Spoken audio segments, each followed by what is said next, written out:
Le remaniement ministériel effectué par le chef du gouvernement, Youssef Chahed, le lundi 5 novembre, a suscité des réactions différentes. Le mécontentement des nidaïstes a été bien ressenti. Certains dirigeants politiques, dont Sepsi Junior, ont qualifié le gouvernement Chahed III de Nahdaoui.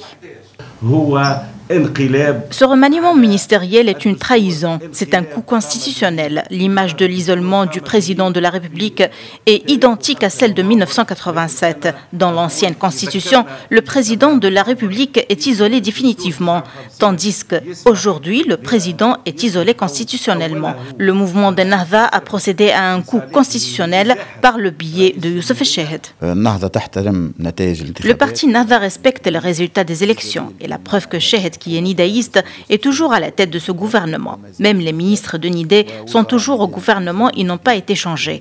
Le plus important aujourd'hui, c'est que le nouveau gouvernement puisse mettre fin à la crise pour pouvoir accéder aux réformes.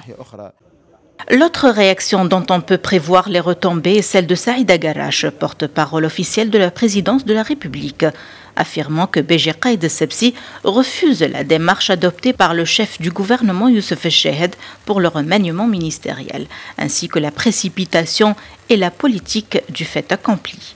En estimant qu'il a été floué par l'attitude de Youssef Chahed, certains observateurs s'attendent à une réaction plus concrète de la part de Béji Qaïd Essebsi. Avec le désaccord existant entre le chef du gouvernement et le président depuis un certain temps, tous les scénarios de blocage d'ordre juridique, constitutionnel et surtout moral semblent prévisibles. Béji Qaïd Essebsi peut rejeter le ministre de la Défense et cela engendrera un blocage au niveau gouvernemental. Le chef du gouvernement, et pour finaliser sa mission, a envoyé une correspondance au Parlement dans laquelle il demande de fixer la date pour le vote de confiance pour les nouveaux membres et non pour tout le gouvernement.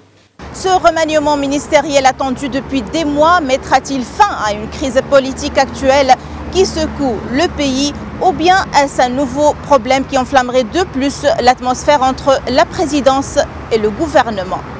Najwa Bécha, Médien TV, Tunis.